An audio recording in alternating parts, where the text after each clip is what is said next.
My son's fiancée asked about the property deed 3 times across 4 visits, and each time I told myself she was just curious. The 4th time, she wasn't asking anymore. She was telling me what she thought it was worth. That same evening, I called my attorney. 2 weeks later, at the prenuptial signing I had agreed to host at my own dining room table, my son reached under the tablecloth and pressed a folded piece of paper into my hand. 4 words in his handwriting. "Mom, don't sign anything." I looked at him. He gave the smallest nod I have ever seen. I stood up. "Before we get to what happened next, thank you for being here. If stories about protecting your family, trusting your instincts, and seeing justice done speak to something in you, please like and subscribe. It means everything. And stay with me, because what came next changed everything I thought I understood about the kind of evil that wears a kind face." Hale and I bought the house in 1991, the year before Ethan was born. 14 acres on the Maine coast, a Victorian with a wraparound porch and windows that looked straight out over Penobscot Bay. We had almost nothing at the time. Hale was a public defender in Bangor. I was just starting my first federal clerkship, and we scraped together a down payment that left us eating pasta 4 nights a week for 8 months. But Hale had looked at that house and seen everything he wanted our life to be. "We're not buying a house," he'd said, standing on that porch with the ocean behind him.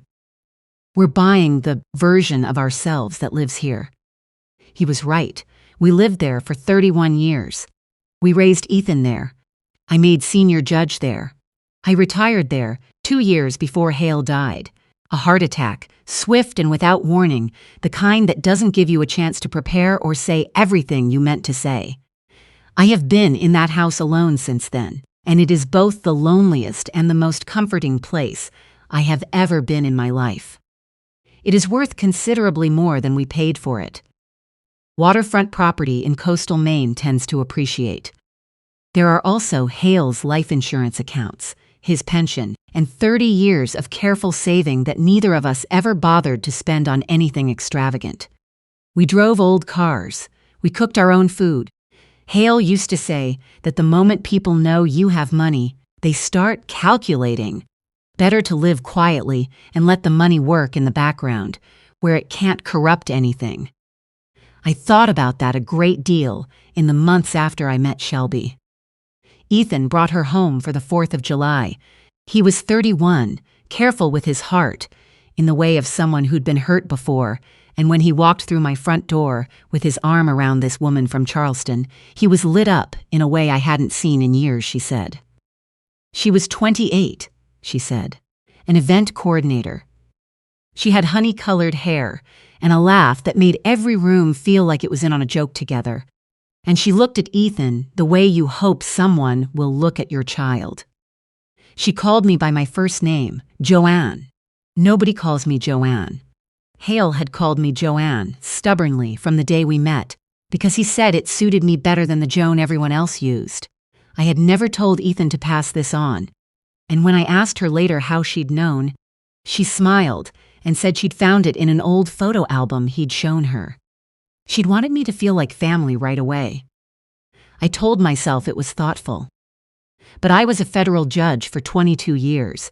I spent those years listening to the space between what people said and what they meant, and something in the space around Shelby was off in a way I could not name, a quality of attention that felt less like warmth and more like appraisal.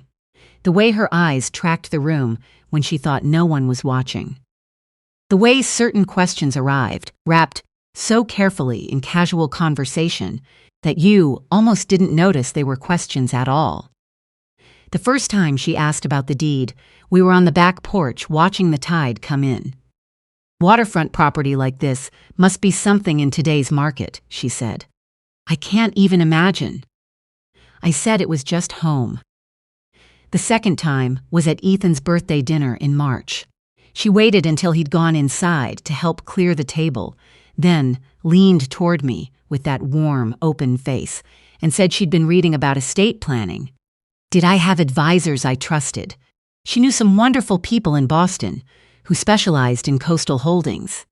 After losing Hale, she said gently, "It's so important to have everything protected." I told her Victoria handled all of that. Victoria had been Hale's estate attorney before she became mine, and she was the kind of woman who had seen every variety of human dishonesty and was surprised by none of it.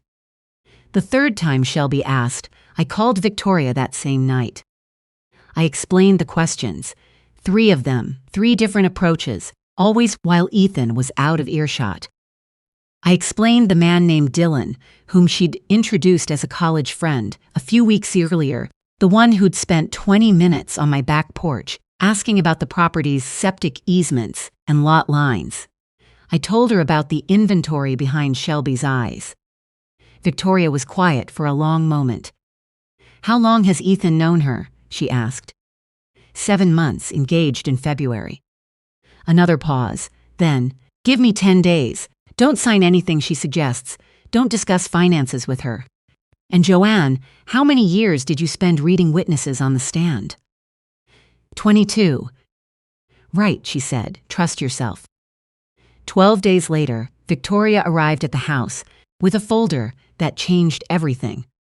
Her full name was Shelby Lynn Vickers, and she was 31 years old, not 28. The event coordinating business existed as a registered LLC and nothing else. No clients, no revenue, no evidence of any work performed in 3 years. Her income, as Victoria's investigator had traced it, came from 2 private settlements.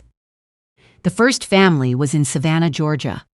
A widowed mother in her late 60s, significant real estate holdings along the Georgia coast. Shelby had been engaged to the son, 35, an investment banker, for 4 months. The engagement ended abruptly 2 weeks after she attended a private family meeting about the mother's estate planning. The family paid her $160,000 and a non-disclosure agreement. They had not wanted the publicity. They had not wanted their son to know the full extent of what she'd done. The second family was in Richmond, Virginia. Another widowed mother, similar assets, a large property, managed investments, a life insurance payout still sitting in an account. This one ended differently. The mother had reported an episode of severe drowsiness, confusion, a lost afternoon she couldn't account for. No one had been able to prove the cause. The family paid $200,000 for the same silence. I looked at the photographs paper-clipped to the documents. 2 women who'd looked at Shelby Vickers and seen a daughter. "She targets widows," I said. "Widowed mothers of adult sons specifically," Victoria said. "You're harder to protect than daughters. No one expects it. The sons are usually too devastated to push for investigation." She turned to another page. "There's more." A contact at a Savannah pharmacy. Someone Victoria's investigator had located through a mutual professional network had spoken on background. 8 months ago, someone matching Shelby's description had asked a pharmacist friend a series of very specific questions about medications that caused memory confusion and impaired judgment in older women.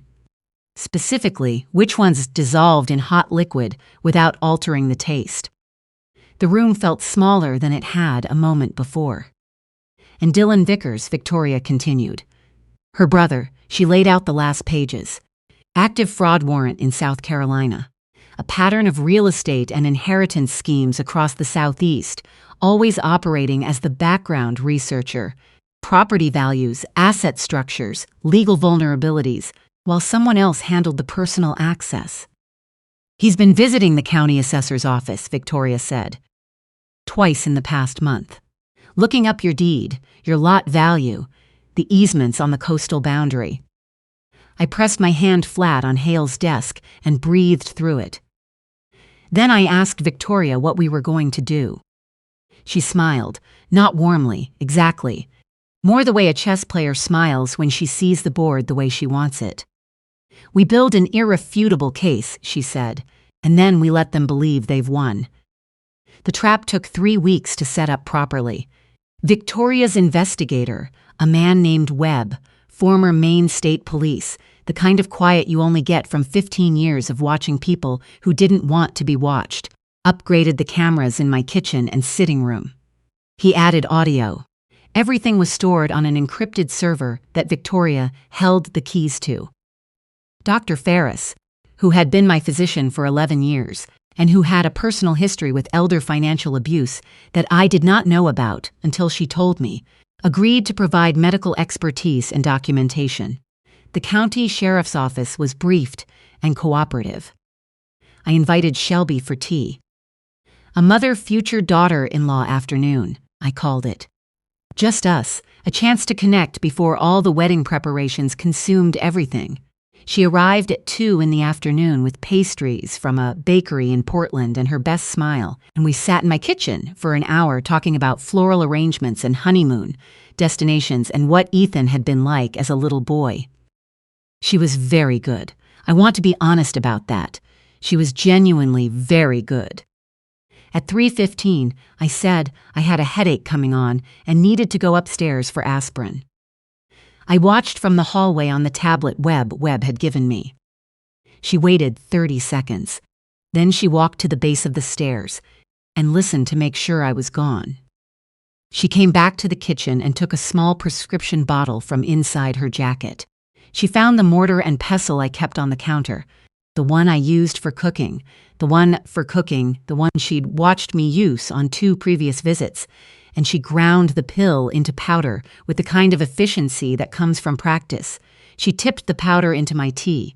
She stirred it with a small spoon she'd brought herself. She rinsed the spoon in the sink and put it back in her bag.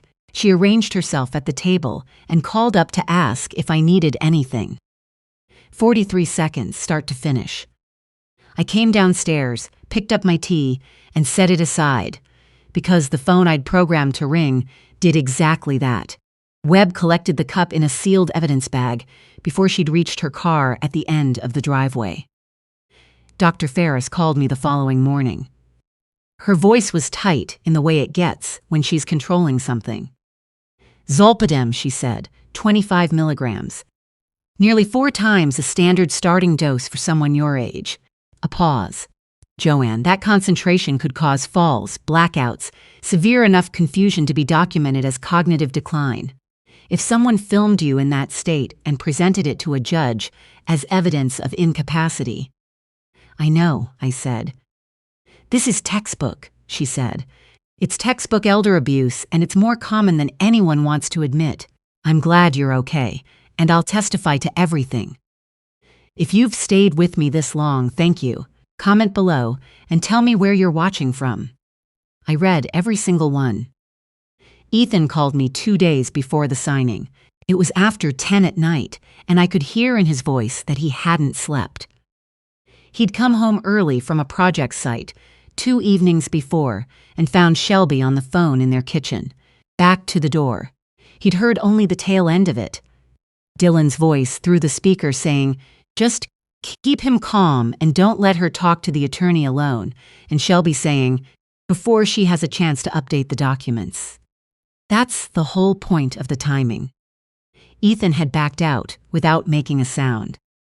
He'd spent 2 days trying to find another explanation for what he'd heard.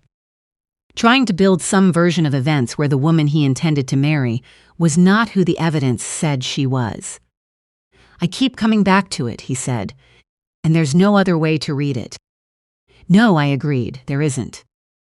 I told him everything then, the investigation, the 2 families, the footage, the lab results, Dylan's warrant. I told him what Dr. Ferris had said about the medication in my tea. I told him that the woman he'd brought home in July with her honey-colored hair and her borrowed nickname for me had done this before, to other sons, to other mothers, and that the families who'd paid for silence were now ready to speak. He was quiet for a long time after. She looked at me like I was everything, he said finally. There was no anger in it yet, just the particular bewilderment of someone whose ground has shifted beneath them. I know, I said. She's very practiced at that. He asked what I needed from him. Come to the signing, I said. Act as if nothing has changed. And if you're ready, when the moment comes, there's something I need you to do. The prenuptial signing was on a Friday evening. Victoria arrived first. Webb was parked at the road with a direct line to the county sheriff's office. Dr. Ferris had submitted her signed affidavit. The two prior families had provided written statements. Everything Victoria needed was in the leather portfolio on her lap. Ethan arrived at 6 and hugged me at the door. As he pulled back, he pressed something into my hand, a small square of paper, folded twice. I waited until I was alone in the kitchen. 4 words. "Mom, don't sign anything." I put it in my pocket and went to welcome Shelby. She came with Dylan, who she introduced as wanting to share the occasion, family being family. She wore a cream dress, and her hair was loose, and she moved through my home with the ease of someone who'd already decided it was hers. Her eyes went to Victoria's portfolio the moment she sat down and stayed there. Victoria began explaining the documents. "Standard language," she said. "Asset protection for both parties." She turned to a page in the middle, and I stood up. The room went still. "Before anyone signs anything," I said, "I need to share something with everyone here." Shelby's smile held. It was a remarkable thing to watch, the sheer discipline of it. "Your name is Shelby Lynn Vickers," I said. "You are 31 years old. Your event coordinating business has had no active clients in 3 years. Your income for the past 5 years has come from two private settlements.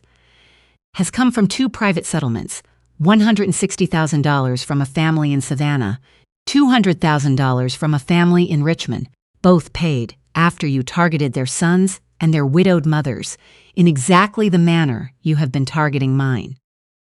Dylan pushed his chair back from the table. "I wouldn't," Victoria said, without raising her voice. "There's a deputy sheriff at the end of the driveway. He's been there for 45 minutes. Dylan sat back down. He had gone the color of old wallpaper. "3 weeks ago," I continued, "you came to this house for tea.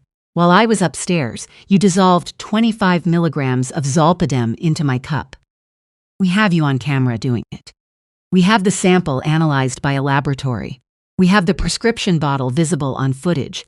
We have a signed affidavit from my physician explaining what that dose would have done to a woman my age and what it would have looked like to an outside observer." I laid the printed lab report on the table in front of her. "The two families you silenced in Savannah and Richmond have submitted written statements. Non-disclosure clauses don't protect conduct that constitutes a criminal offense." Shelby looked at me for a long moment. The smile was entirely gone. Without it, her face was almost unrecognizable, flatter, colder, the calculation visible now that there was nothing left to hide it. "You can't prove intent," she said quietly. "We have pattern evidence across 3 states, video of the act, a co-conspirator with an outstanding fraud warrant, and the testimony of 2 prior victims," I said. "I spent 22 years on the federal bench. I know what a prosecutable case looks like." 2 officers from the sheriff's office came through the back of the house. They took Dylan first. He didn't fight it. Shelby stood slowly, and even then, even at that moment, her eyes went to Ethan, still working, still calculating whether there was anything left that could be salvaged.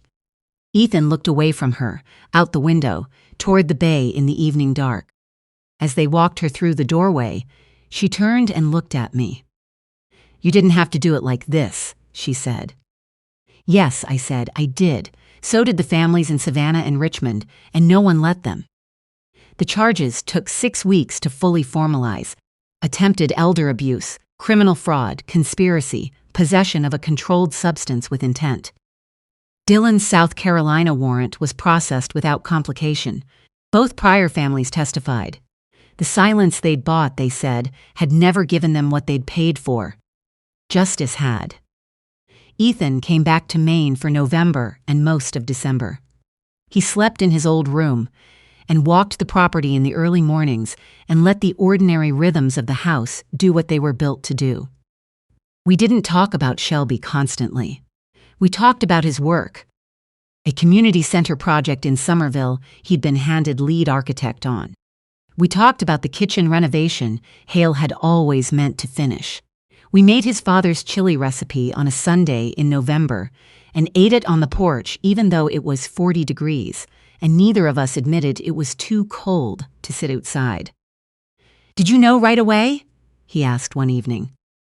"We were watching the last color leave the water." "I suspected," I said, "but I wanted to be wrong." "I'm glad you weren't."